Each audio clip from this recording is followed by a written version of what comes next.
Hello வணக்கம் நண்பர்களே, இது உங்கள் டெப்ஸ் தமிழ்.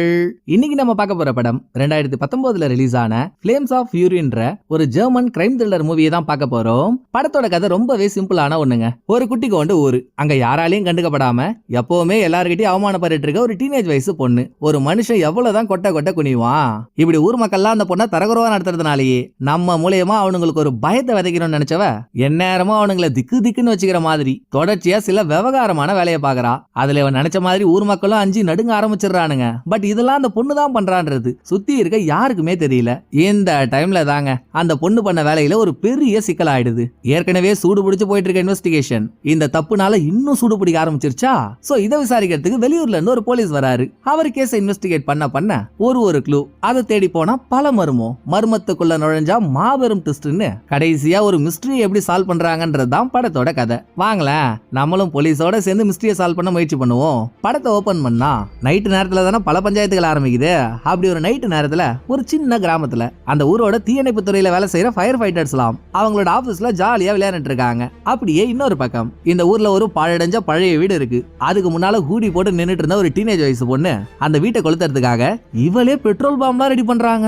ஒரு கண்ணாடி பாட்டில், அதுக்குள்ள ஆயில், அதுக்கு மேல துணியை சொருவி துணியை கொளுத்தி டொபுக்குன்னு பாட்டில வீட்டுக்குள்ள தூக்கி போட்டதும் வீடே கொழுந்து விட்டு எரியுது. இதுல ஒரு மிகப்பெரிய ஹைலைட்டான விஷயம் என்னன்னா எரியிற வீட்டுக்குள்ள ஒரு டெட் பாடியும் இருக்கு. அதை மீறியும் இந்த பொண்ணு வீட்டை கொளுத்திடுறா. இதே சமயம் தீயணைப்புத்துறை ஆபீஸ் ஒன்னு பாத்திருந்தோமே, அங்க ஃபயர் ஃபைட்டரா வேலை செய்யற ஒருத்தவன் வேலை கொஞ்சம் லேட்டா வரான். அவனை பார்த்தா அவனோட பாஸ் ஏன்டா லேட்டு என்னாச்சுன்னு விசாரிக்கிறதுக்குள்ளேயே அங்க ஒரு வீடு பத்தி எரியுதுன்ற இன்ஃபர்மேஷன் இவங்களுக்கு கிடைக்குது. தீய அணைக்கிறதுக்கு அடிச்சு புடிச்சிட்டு எல்லாரும் வண்டி எடுத்துட்டு கிளம்புறாங்க. இப்படி இவங்க பரபரப்பா போயிட்டு இருக்கிறத வீட்டை கொளுத்தி விட்ட டீனேஜ் பொண்ணு ரசிச்சு ஒரு வித சிரிப்போட பாத்துட்டு இருக்கா.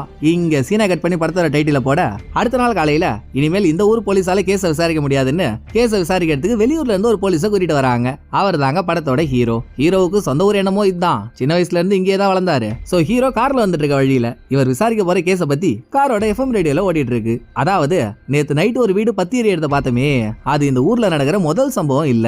இதுக்கு முன்னாலேயே கடந்த 5 வாரத்துல மட்டும் வாரத்துக்கு ஒரு தடவைன்னு ஒரு வீடு பத்தி எரிஞ்சிருக்கு. ஆனா எரிஞ்ச எந்த வீட்லயுமே ஆளுங்க யாரும் இல்ல. எல்லாமே ஒரு பழடைஞ்ச வீடு. சோ எந்த தீ சம்பவத்திலயும் உயிர் சேதம் எதுவும் இல்ல. இதோட வீட்டெல்லாம் யாரு கொளுத்துனாங்கன்றதும் தெரியல. நமக்கு மட்டும் தானே தெரியும் வீட்டை கொளுத்துனது டீனேஜ் பொண்ணுன்னு.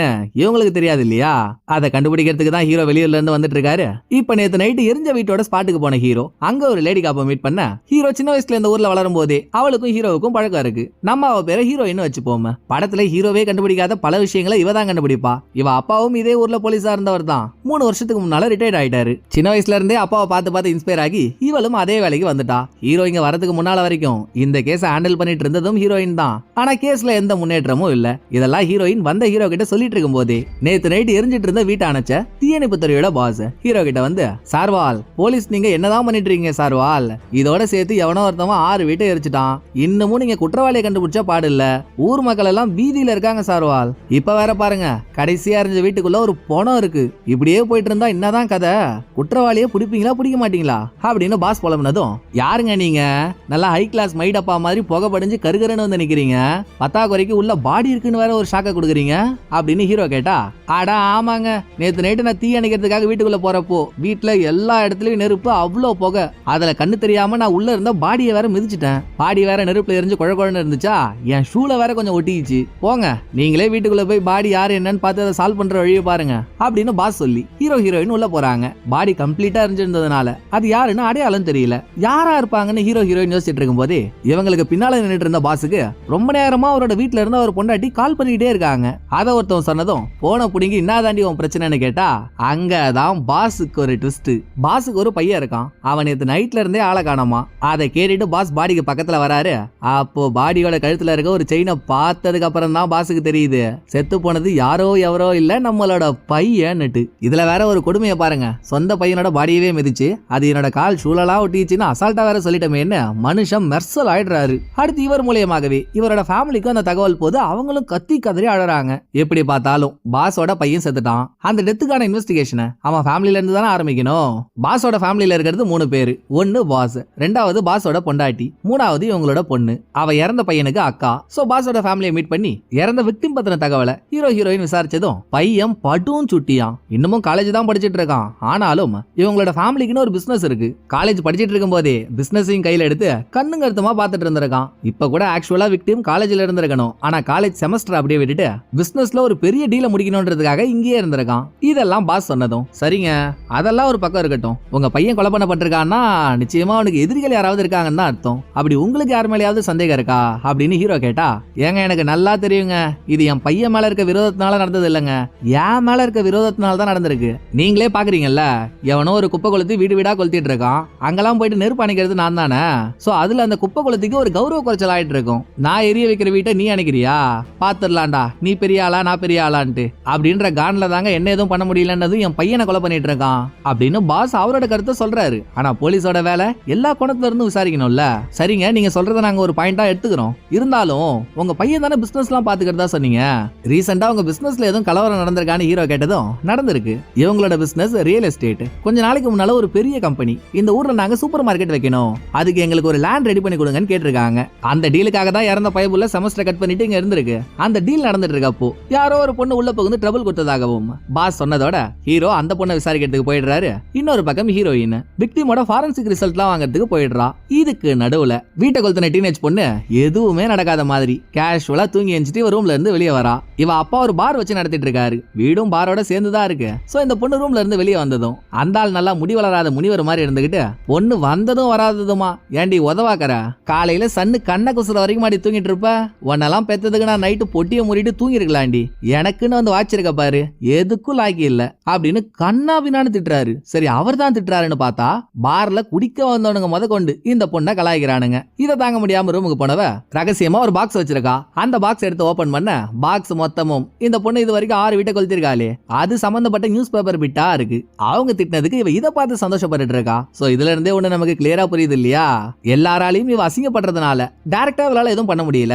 சோ இன்டைரக்டா வீட்டெல்லாம் கொளுத்தி இவளை கலாய்க்கிற ஊர் மக்களை எந்நேரமும் ஒரு பயத்திலேயே வச்சிருக்கா. இதை காட்டிட்டு அந்த பக்கம் ஹீரோ கிட்ட போனா பாஸோட ஃபேமிலி பிசினஸ்க்கு குடைச்சல் கொடுத்த அந்த பொண்ணை பாக்கிறதுக்கு ஹீரோ போக அவ பேரு மோரிஸ். ஹீரோ போற டைம்ல வீட்டுல யாரும் இல்ல, அதனால யாராவது இருக்கீங்களான்னு கூப்பிட்டுக்கிட்டே ஹீரோ இவராவே வீட்டுக்குள்ள போயிடுறாரு. உள்ள போனதும் ஹீரோ தேடி வந்த பொண்ணு ஹீரோவுக்கு பின்னால இருந்து ஹீரோவோட முதுகுல கண்ணை வைக்கிறா. அவளை பொறுத்த வரைக்கும் வந்திருக்க ஹீரோ வீட்டை கொளுத்துற குப்பை கொளுத்தின்னு நினைச்சு பயந்துட்டா. பட் அதெல்லாம் இல்லமா, நான் ஒரு போலீஸுமா அப்படின்னு ஹீரோ ஐடி கார்டு எடுத்து காட்டினதுக்கு அப்புறம் தான் ஹீரோ போலீஸ் மட்டும் இல்ல நம்மளோட ஃப்ரெண்டுன்றது மோரிஸ்க்கு தெரியுது. ஹீரோ சின்ன வயசுல இந்த ஊர்ல வளரும் போதே 2 பேரும் காதல் பறவைகளா இருந்தவங்க. சோ ரொம்ப நாள் கழிச்சு 2 பேரும் மீட் பண்ணிக்கிட்டதும் அந்த கதை இந்த கதைன்னு பல கதையை பேசிட்டு லாஸ்டா ஹீரோ மேட்ருக்கு வராரு. உனக்கும் பாஸோட ஃபேமிலி பிசினஸ்க்கும் என்னமா பிரச்சனைன்ட்டு. அது என்னன்னா மோரிஸ்க்கு தாத்தா ஒருத்தர் இருந்திருக்காரு. அவர் மண்டைய போட்டதும் அவரோட சொத்து மொத்தமும் லேண்ட் உட்பட மோரிஸோட பேருக்கு வந்திருக்கு. இவளால தன்னந்தனியால அவ்வளவு பெரிய லேண்டை சமாளிக்க முடியல. சோ லேண்டை விற்கலாம்னு முடிவு எடுத்திருக்கா. அப்ப பாஸோட பையன் தான் இவகிட்ட வந்து, உங்க லேண்ட் பெரிய ரேட்டுக்கெல்லாம் போகாதுங்க, லேண்ட் முழுக்க குப்பையும் குளமுமா இருக்கு,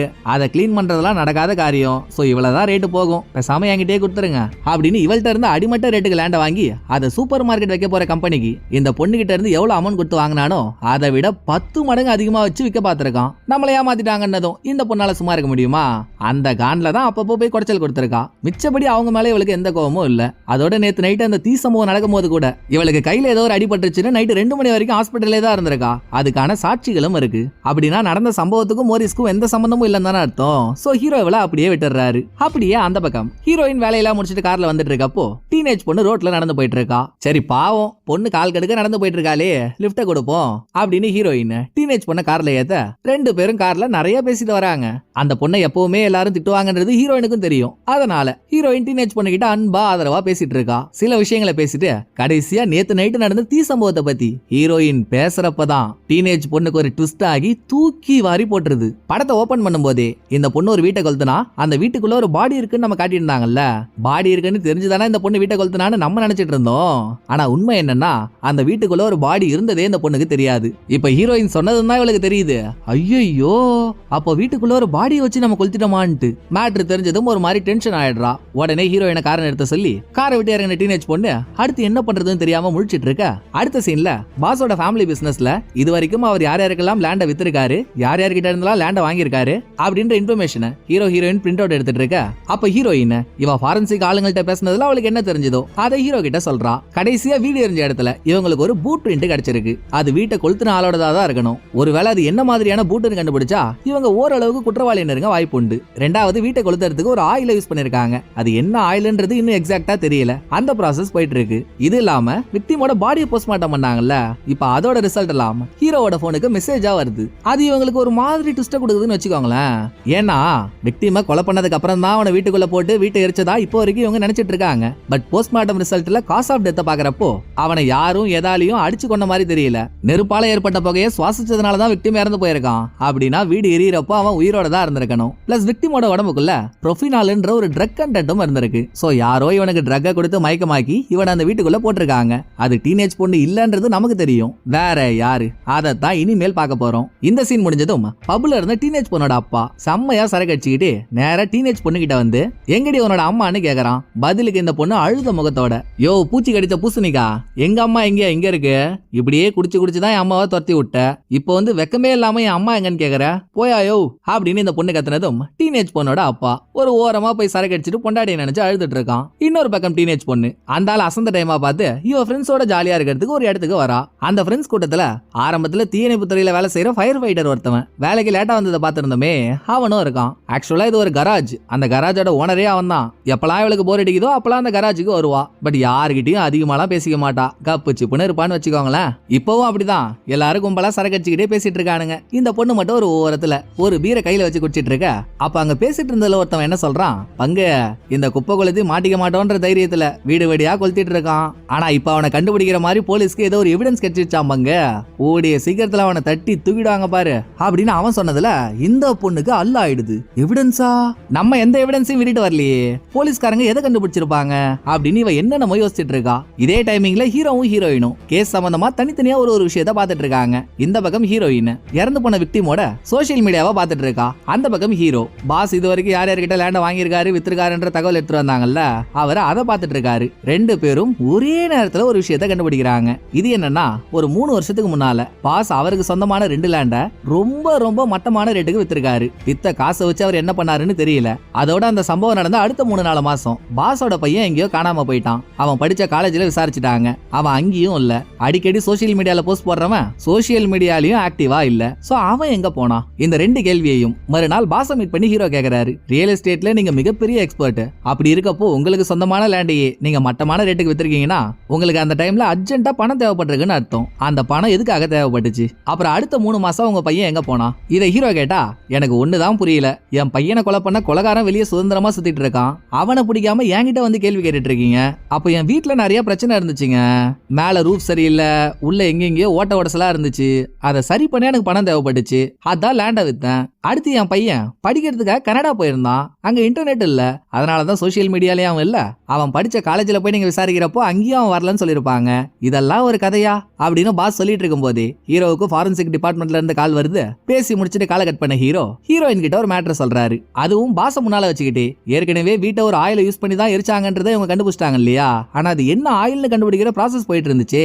இப்போ அது என்ன ஆயில்னு கண்டுபிடிச்சிட்டாங்க. ரேஸ் பைக்ல எல்லாம் யூஸ் பண்ற ஆயில வச்சுதான் வீட்டை கொளுத்திருக்காங்க. சோ ரேஸ் பைக் வச்சிருக்காங்களோ இல்ல அதை ரிப்பேர் பண்றவங்களோ உங்க பையனுக்கு ஃப்ரெண்டா இருந்தாங்களான்னு ஹீரோ கேட்டா அந்த மாதிரிலாம் எனக்கு யாரையும் தெரியாதுன்னு சொல்லி பாஸ் அவங்க 2 பேரையும் அனுப்பிடுறான். பட் அதுக்கப்புறம் இவனுக்குள்ள ஒரு உள்குத்து இருக்கு பாருங்க. அவங்க போனதும் யாருக்கோ கால் பண்ணவன் என் பையனை யாரு கொலை பண்ணான்னு எனக்கு தெரிஞ்சிடுச்சு, சீக்கிரம் கிளம்பி வாங்கன்றான். அப்ப இவனுக்குள்ள ஏதோ ஒரு மர்மம் இருக்குன்னு தானே அர்த்தம். அது என்ன மேட்டர்னு இன்னும் நமக்கு விளங்கல. அப்படியே வெளியே போன ஹீரோயின் அவங்களுக்குள்ள பேசிக்கிறாங்க. இவங்க பாஸ் கிட்ட விசாரிச்சுட்டு வந்ததுலயே 3 வருஷத்துக்கு முன்னால மட்டமான ரேட்டுக்கு அந்த லேண்ட வித்துருக்கான். ஆனா அந்த காசை வச்சு அவன் வீட்டெல்லாம் ரெடி பண்ண மாதிரி தெரியல. வேற ஏதோ ஒண்ணு பண்ணிருக்கான். ஒருவேளை யாரோ அவனை பிளாக்மெயில் பண்ணி அவங்களுக்கு காசு கொடுக்கறதுக்காக அவன் லேண்ட வித்துருப்பானோ அப்படின்னு ஹீரோ யோசிக்க இருக்கலாங்க. நீங்க சொல்றத வச்சு பார்த்தா லேண்ட வித்து அந்த காசை பாஸ் இந்த ஊர்ல இருக்க யாரோ ஒருத்தவங்களுக்கு தான் கொடுத்துருக்கணும். சோ 3 வருஷத்துக்கு முன்னால காரணமே இல்லாம யார்கிட்ட அதிகமா பணம் இருந்துச்சோ அந்த ஆளை புடிச்சிட்டா நமக்கு ஒரு தெளிவு கிடைக்கும்ல அப்படின்னு ஹீரோயின் அவளுக்குள்ளேயே பேசிக்கிறப்போ திடீர்னு இவளுக்குள்ள ஒரு மேட்டர் ஸ்ட்ரைக் ஆகுது. இங்க சீனை கட் பண்ணா ஹீரோயின் நேரா போறது டீனேஜ் பொண்ணோட அப்பா வச்சிருக்க பார்ல உட்கார்ந்துருக்க இவளோட அப்பா கிட்ட. அவரு பழைய போலீஸ். ஒருவேளை பழைய போலீஸான அவர்கிட்ட கேஸ் சம்பந்தமா எதுவும் டீடைல் கேட்க போவாளோ அப்படின்னு நம்ம நினைச்சா கேட்டவே கிடையாது. ஹீரோயின் போயிருக்கிறதே அப்பா மேல சந்தேகப்பட்டு அவரை கேள்வி கேட்கறதுக்காகத்தான். ஏன்னா ஹீரோயின் யோசிச்சா இல்லையா 3 வருஷத்துக்கு முன்னால காரணமே இல்லாம யார்கிட்ட நிறைய பணம் இருக்கோ அவங்கள்ட்ட தான் பாஸ் பணத்தை கொடுத்துருப்பான்ட்டு. அப்படி ஹீரோயினோட அப்பாவுக்கு 3 வருஷத்துக்கு முன்னால திடீர்னு ஒரு பெரிய அமௌண்ட் வந்திருக்கும். அதை வச்சு அவர் ஹீரோயினுக்கு பிளாட்லாம் வாங்கி கொடுத்திருக்காரு. அந்த டைம்ல பணம் எப்படி வந்துச்சுன்னா ஹீரோயின் கேட்கல. இப்ப அந்த பணம் ஒரு பிரச்சனையோட லிங்க் ஆகுதுன்னதும் அப்பா கிட்ட போனவ யோ வண்டலூர் வரி குதிரை ஒழுங்கான கேட்கிற கேள்விக்கு உண்மையை சொல்லிடு. நீயோ போலீஸ் வேலை பார்த்தவன், அவ்வளோ பெரிய அமௌண்ட்டும் வேலையில இருந்தெல்லாம் வர வாய்ப்பே இல்ல. அப்புறம் எப்படி உனக்கு அந்த பணம் வந்துச்சு அப்படின்னு ஹீரோயின் கேட்கவே ஏமா உன் ஆன்டி தாமா அந்த பணம் கொடுத்தாங்கன்னு இந்த ஒரு உருட்டுறாரு. அவர் சொல்றதுல ஹீரோயினுக்கு நம்பிக்கையே இல்ல. அந்த ஆண்டியே பாவம் துண்டு பிடிக்கு பிச்சை எடுத்துட்டு இருக்கு. அது அவ்வளவு காசு உங்ககிட்ட கொடுத்துச்சா? இதை நான் நம்பணுமா? ஏன் கேவலமா நடிக்கிற? உண்மையை சொல்லியா அப்படின்னு ஹீரோயின் கேட்டுட்டு இருக்க. இன்னொரு பக்கம் இதே பார்ல இருந்து டீனேஜ் பொண்ணு இவ ஃப்ரெண்ட்ஸ் கூட்டத்தோட இருக்கப்ப அவனுங்க சொன்னானுங்கல்ல, குப்பை கொளுத்தியை கண்டுபிடிக்கிற மாதிரி போலீஸ் ஒரு எவிடன்ஸ் கிடைச்சிச்சுன்னு. அது என்ன எவிடன்ஸ் தெரிஞ்சுக்கிறதுக்காகவே பேசிட்டு இருக்க ஹீரோயின் அவளோட எவிடன்ஸ் பேக் பக்கத்துல ஒரு கம்பியில மாட்டி வச்சிருக்கா. டீனேஜ் பொண்ணு அங்க போய் யாருக்குமே தெரியாம அந்த பேக் எடுத்துக்கிட்டு இவளோட ரூமுக்கு வந்து பேக் ஓபன் பண்ணி போலீஸ்க்கு என்ன கிடைச்சிருக்குன்னு பாக்குறா. அது மூலமா சம்பவ இடத்துல ஒரு பூட் பிரிண்ட் கிடைச்சது. அது என்ன மாடல் பூட்டா இருக்குன்ற வரைக்கும் கெஸ் பண்ணி அதோட போட்டோவையும் எவிடன்ஸ் புக்ல ஒட்டி வச்சிருக்காங்க. அடடா, இதுதான் போலீஸ்க்கு கிடைச்ச எவிடன்ஸா? இத மறந்துட்டேமேடா அப்படின்னு இப்ப டீனேஜ் பொண்ணு அவ ரூம்ல பூட்டை எங்க வச்சிருக்காளோ அதை தேடிட்டு இருக்க கேப்ல அந்த பக்கம் அப்பா சொன்ன பொய்யெல்லாம் கேட்டு சலிச்சு போன ஹீரோயின், ஏன்பா ஹீரோ, இனிமேல் இந்த ஆள்கிட்ட என்னால பேச முடியாதுப்பா, ஏதாவது உண்மையை சொல்றானான்னு பாரு, நான் கொஞ்ச நேரம் வெளியே இருந்துட்டு வரேன் அப்படின்னு வெளியே கிளம்புறதுக்கு இவ கம்பியில மாட்டி இருந்த இவளோட யூனிஃபார்மையும் இவளோட பேகையும் எடுக்க வரப்பதான் பேக் காணோன்றது ஹீரோயினுக்கு தெரியுது. பக்கத்துல இருந்தவங்கள்ட்ட யாராவது இங்க வந்தாங்களான்னு கேட்டா நடுவுல அந்த பொண்ணு மட்டும் தாமா வந்தா, வேற யாரும் வரலன்னு இவங்க சொல்லவே ஹீரோயின் டீனேஜ் பொண்ணோட ரூமுக்கு போறா. அவ கையில தான் இவ பேகும் இருக்கு. ஆனா பேக் எடுத்துட்டு வந்ததுக்கு டீனேஜ் பொண்ணு ஒரு சப்ப கட்டு கட்டினா பாருங்க. நான் பேக் எடுத்துட்டு வந்தது தப்பு தாங்க, ஆனா என் ஃப்ரெண்டு கிட்ட பெட் கட்டு இருந்தாங்க, நான் போலீஸ்ல இருந்தே பணம் திருடி அதை உனக்கு போட்டோ எடுத்து எவிடன்ஸா அனுப்புறேன்டான்ட்டு அதுக்கு தாங்க உங்க பேக் எடுத்துட்டு வந்தேன் அப்படின்னு டீனேஜ் பொண்ணு சொன்னதும் இவ மேல இருக்க சிம்பத்தினால அதை நம்பின ஹீரோயினும், அதுக்குன்னு இப்படியாமா பண்ணுவ, சரி உன் போனை கூட நானே போட்டோ எடுத்து கொடுக்குறேன் அப்படின்னு போட்டோலாம் எடுத்து கொடுத்துட்டு டீனேஜ் பொண்ணு கிட்ட பேசிட்டு இருக்கா. இவங்க பேசிட்டு இருக்க இதே டைம் டீனேஜ் பொண்ணோட காலுக்கு கீழே கட்டிலுக்கு அடியில தான் பூட் இருக்கு.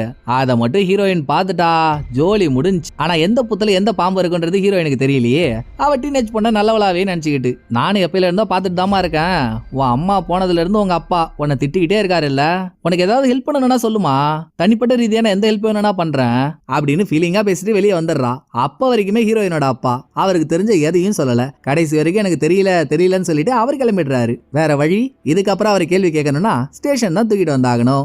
அதுல ஹீரோயினுக்கு எந்த பிரச்சனையும் இல்ல, அவளுக்கு முழு சம்மதம். இத பத்தி ஹீரோயின் பேசிக்கிட்டே கார்ல வந்துட்டு இருக்கப்போ மோரிஸ்ன்ற ஒரு பொண்ணை பார்த்திருந்தமே, அவ ஹீரோவுக்கு கால் பண்ணி நைட் என்னோட வீட்டுக்கு வர முடியுமான்னு ஹீரோவை டேட்டுக்கு கூப்பிடுறா. சரி, நம்மளும் அனாத ஆலமரம் புறம்போக்கு புளிய மரமா தான் சுத்திட்டு இருக்கோம், நமக்கும் ஒரு துணை கிடைச்சா நல்லா தானே இருக்கும், போயிட்டு வருவோம்னு ஹீரோ முடிவெடுக்க இன்னொரு பக்கம் டீனேஜ் பொண்ணு எப்பவும் போற மாதிரி அந்த கராஜுக்கு போறா. அந்த டைம்ல கராஜ்ல இருக்கிறது கராஜ் ஓனர் மட்டும்தான். அதுவும் அவன் ரேஸ் பைக்லாம் ரெடி பண்ணிட்டு இருக்கான். சோ இதுல இருந்தே நமக்கு ஒண்ணு புரியுது இல்லையா, அடிக்கடி இந்த கராஜுக்கு வர டீனேஜ் பொண்ணு இங்க ரேஸ் பைக்குக்கு ஊத்துறதுக்கு ஓனர் வச்சிருக்க ஆயில அவனுக்கே தெரியாம திருடி எடுத்துட்டு போயிட்டு அதை வச்சுதான் டீனேஜ் பொண்ணு எல்லா வீட்டையும் கொளுத்திருக்கா. கொய்யால இதெல்லாம் நமக்கு மட்டும் தான் காட்டுறானுங்களே தவிர்த்து டீனேஜ் பொண்ணு மேல சந்தேகப்பட படத்துல ஒரு பயபிள்ளைக்கும் துப்பு இல்ல.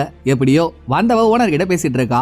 அப்ப இந்த கராஜுக்குள்ள வந்த வேற எவனோ ஒருத்தவன் இவங்க ஃப்ரெண்ட்ஸ் கூட்டத்துல யாரோ ஒருத்தனோட காரு எங்கேயோ ஃபால்ட் ஆகி நின்றுச்சான். நீ வந்தனா அதை டோ பண்ணி எடுத்துட்டு வந்துடலாம்டா, வாயம் போயிட்டு வந்துருவோம் அப்படின்னு அவன் ஓனரை கூப்பிட ஓனரும் கிளம்புறான். ஆனா அவன் ஓனரை கூப்பிடுறது ஓனரோட உதவிக்காக இல்ல, ஓனரை உரு தெரியாம ஆக்குறதுக்கு.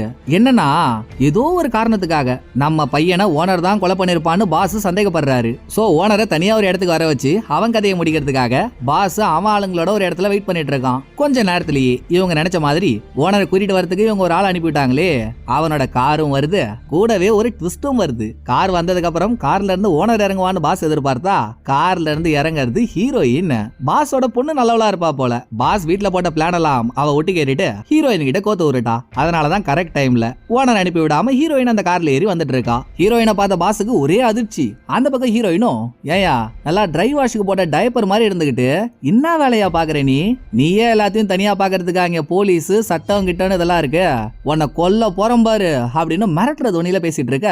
இங்க சீனை கட் பண்ணா அடுத்த சீன்ல ஹீரோ ஓனரை தனியா உட்கார வச்சு இவன் குப்பை கொளுத்தியா இருப்பானோன்ற பாணியில அவங்கிட்ட விசாரிச்சிட்டு இருக்காரு. எதுக்காக பாஸ் அவரோட பையனை ஓனர் தான் கொலை பண்ணிருப்பான்னு சந்தேகப்பட்டாருலாம் தெரியல, அத பாஸ் சொல்லவும் இல்ல. அதை மீறியும் இவன் குப்பை கொளுத்தியா இருக்க வாய்ப்புண்டுன்னு ஏன் ஹீரோ சந்தேகப்படுறாருன்னா, முதல் விஷயம் கடைசி வீடு கொளுத்தப்படுறப்போ இவன் வேலைக்கு கொஞ்சம் லேட்டா தானே வந்தான். இவன் வந்த அடுத்த 10 நிமிஷம் கழிச்சு தான் வீடு கொளுத்தப்பட்டிருக்குன்ற இன்ஃபர்மேஷனே ஆபீஸ்க்கு வந்துச்சு. யாருக்கு தெரியும், இவன் வீட்டை கொளுத்திட்டு கூட வேலைக்கு வந்திருக்கலாம்ல. அப்புறம் ரெண்டாவது, இவன் கராஜ்ல வச்சிருக்க ரேஸ் ஆயில யூஸ் பண்ணி தான் எல்லா வீட்டையும் கொளுத்திருக்காங்க. இந்த ரெண்டு காரணத்தையும் வச்சு ஹீரோ மேல சந்தேகப்படுறாரு. அது அவங்கிட்டயே சொன்னதும், அம்மாடி அம்மா, இந்த குற்றச்சாட்டெல்லாம் கடவுளே ஏத்துக்க மாட்டாருங்க. என் கராஜ்ல இருக்க ஆயில யூஸ் பண்ணி வீட்டை கொளுத்துறதுனால நான் குப்பை கொளுத்தி ஆயிடுவேனா? என் கராஜுக்கு அடிக்கடி நிறைய ஃப்ரெண்ட்ஸ் வந்து பார்ட்டி பண்ணுவானுங்க. அப்படிதான் ஒரு நாள் ஒரு பார்ட்டியை முடிச்சுட்டு அவனுங்க எல்லாரும் கிளம்பினதும் நான் என்னோட கராஜ்ல வச்சிருந்த பெட்ரோல் காணாம போயிடுச்சு. சரி எங்க கூட இருக்கவங்களே சந்தேகப்பட்டுக்கிட்டு அப்படின்னு நான் அதை பெரிய விஷயமா எடுத்துக்காம விட்டுட்டேன். ஆனா நீங்க அதை வச்சே எனக்கு காப்பாடிக்கிறீங்களே. நான் வேணும்னா ஒண்ணு பண்றேன், என் கராஜுக்கு யார் யார் வந்தாங்க போனாங்கன்ற எல்லாரோட லிஸ்டையும் நான் உங்களுக்கு கொடுக்குறேன். நீங்க அதுல ஒரு ஆளையும் தனித்தனியா நோண்டிங்கன்னு வைங்களேன், உங்க எங்களுக்கே எது உண்மை எது பொய்ன்னு தெரியும் அப்படின்னு ஓனர் இவன் கராச்சிக்கு வர ஃப்ரெண்ட்ஸ் எல்லாரோட லிஸ்டையும் ஹீரோ கிட்ட கொடுத்துறான். இருந்தாலும் இவன் மேல சந்தேகம் இருக்குன்னு இன்னமும் ஓனரை ஜெயிலே தான் வச்சிருக்காங்க. இது நடந்துட்டு இருக்க கேப்லயே மணி 8 ஆயிடுச்சு. நைட் 8 மணிக்கு என்னோட வீட்டுக்கு வான்னு மோரிஸ் ஹீரோவை கூப்பிட்டு இருந்தாலே, நான் அங்க போறோமா, லிஸ்ட்ல இருக்க ஆளுங்களை தேடுறத பத்தி நீ பாத்துக்கோயேன் அப்படின்னு ஹீரோயின் கிட்ட வேலையை ஒப்படைச்சிட்டு அவளை பாக்குறதுக்கு போயிடுறாருங்க. அப்படியே இந்த பக்கம் டீனேஜ் பொண்ணு பார்ல இருக்கப்போ அங்க குடிச்சிட்டு இருந்த எல்லாரும், அப்பாடா ஒரு வழியா குப்பை கொளுத்தி மாட்டிக்கிட்டான்டா, கடைசியில போயும் யாரு குப்பை கொளுத்தின்னு பாரு, நல்லா மேட் இன் மென்டல் மாதிரி ஒருத்தன் சுத்திட்டு இருப்பானே கராஜ் ஓனர்ன்ட்டு, அவன் தாண்டா எல்லா வீட்டையும் கொளுத்தி இருக்கான் இப்படின்னு இவனுங்க ஜெயில இருக்க ஓனரை திட்டினதும் டீனேஜ் பொண்ணுக்கு ஆதரவுன்னு இருக்க ஒரே ஆள்னா அது ஓனர் மட்டும்தான். இவ பண்ண தப்புக்கு அவனை ஏறுன்னு ஏறாங்கன்னதும் இவளால தாங்கிக்க முடியல. சோ எப்ப யார் பேசினாலும் அமைதியா போறவ இந்த தடவை, டேய் குரூப் ஆஃப் குள்ளனறீங்களா, நீங்களா என்ன பெரிய ஆம்பளைன்னு அவனை பத்தி பேசுறீங்க, அவன் பண்ண காரியத்தினால இப்ப வரைக்கும் அடி வயித்துல நெருப்ப கட்டிக்கிட்டு பயத்திலேயே சுத்திட்டு இருந்தவனுங்க தாண்டா நீங்க, உங்களையே பயமுறுத்திருக்கானா அவன் எப்படி மென்டலா இருப்பான், அவனை பத்தி எல்லாம் பேசுறதுக்கு உங்களுக்கு தகுதியே கிடையாது அப்படின்னு அவனுக்கு மூஞ்சி லட்சம் மாதிரி பேசிட்டு கோச்சுக்கிட்டு இந்த பொண்ணு வெளியே வந்துடுறா. இப்போ ஜெயில இருக்க ஓனர் மேல எந்த தப்பும் இல்ல, அவன் உண்மையான குப்பை கொளுத்தி இல்ல அப்படின்னு வெளியுலகத்துக்கு புரிய வச்சு அவனை ஜெயில இருந்து வெளியே கொண்டு வரணும்னா அதுக்கு ஒரே வழி உண்மையான குப்பை கொளுத்தி இன்னும் வெளியே இருக்கான்னு புரிய வைக்கிறது தானே.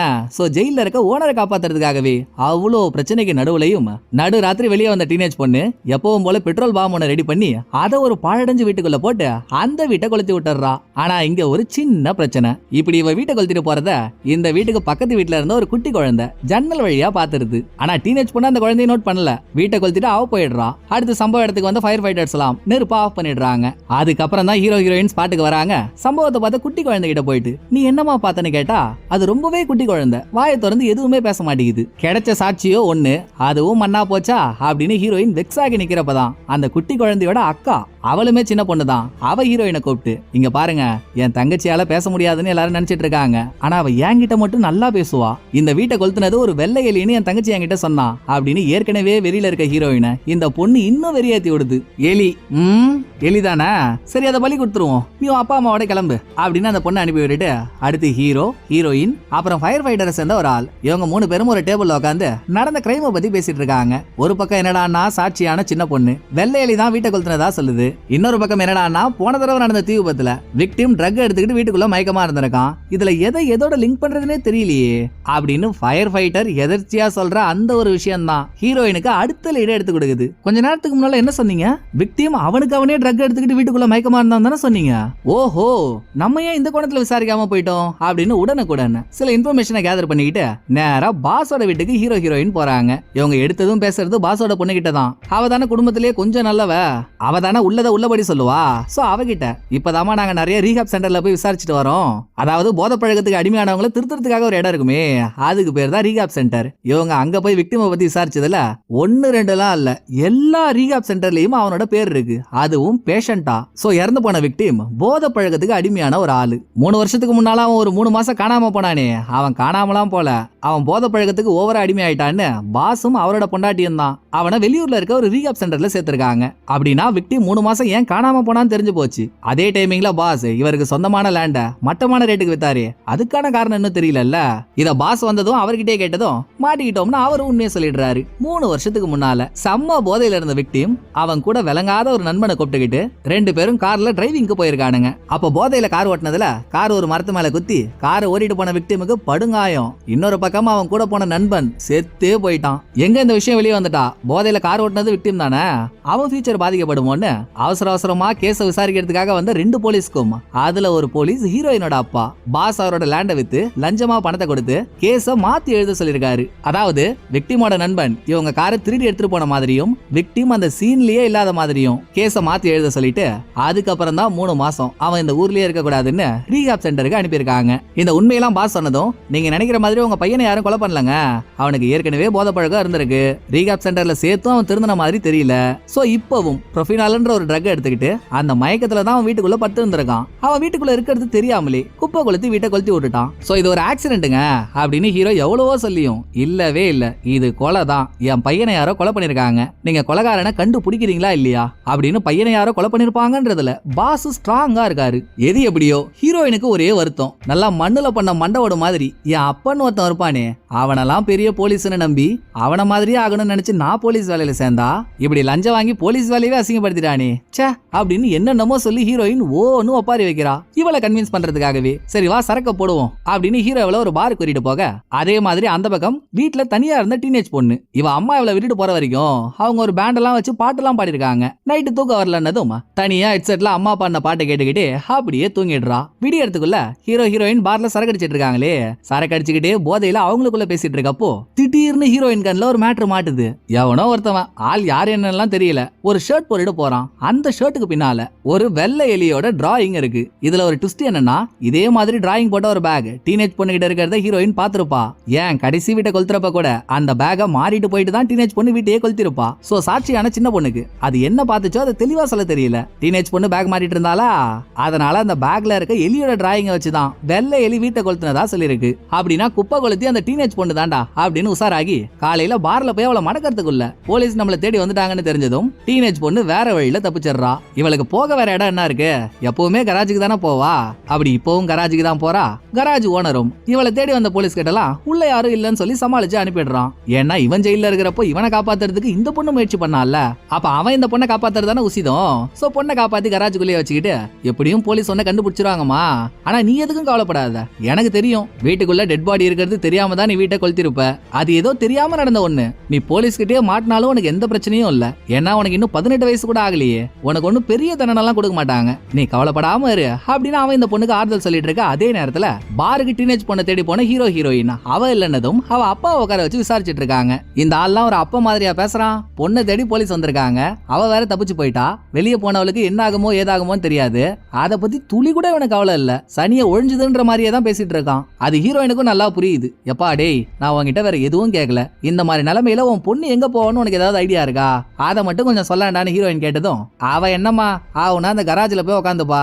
அந்த கராஜ் ஓனர் ஒரு வீணா போனவன், அவன் குடும்பமே சரி கிடையாது அப்படின்னு அடுத்து சொல்ல வர பாயிண்ட்ல இந்த ஆள் வச்சான் பாருங்க ஒரு ட்விஸ்ட.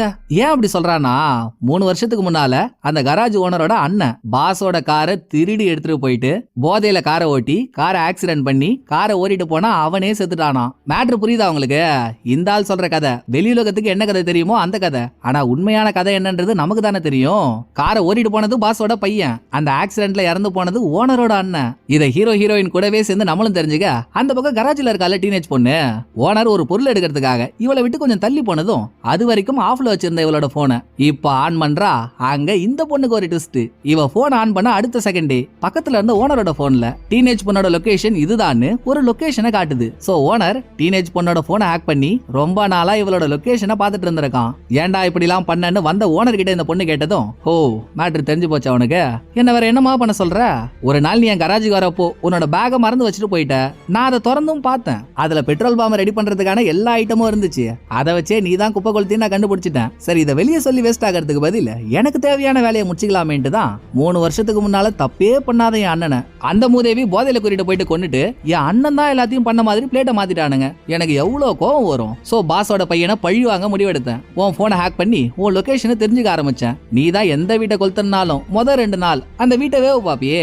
அப்படி நீ எந்த வீட்டை கொளுத்த போற, என்னைக்கு கொளுத்த போறன்றதையும் தெரிஞ்சுக்கிட்டு அன்னைக்கு பாஸோட பையன் கிட்ட வாடா உனக்கு ஒரு செம்மையான பார்ட்டி தரேன்னு சொல்லி கூட்டிட்டு போயிட்டு நான் தான் அவனுக்கு ப்ரொஃபினால்ன்ற ட்ரக்கை கொடுத்து அந்த வீட்லயே படுக்க போட்டேன். அதனாலதான் அன்னைக்கு நான் வேலைக்கு வரதுக்கு கொஞ்சம் டைம் ஆயிடுச்சு. இப்ப என்ன, எப்படியும் வீட்டை கொளுத்தின கேஸ்ல நீ மாட்டதான் போற, 10ஓட 11 இந்த கேஸையும் எடுத்துட்டு போ அப்படின்னு அவன் நக்கல் பண்ணதும், ஏண்டா நடுத்தர நாகப்பாம்பு, உடம்புக்குள்ள இவ்வளவு விஷம் வச்சிருக்க உன்னையாடா இவ்வளவு நாள் நான் நல்லவன் நம்பிட்டு இருந்தேன்.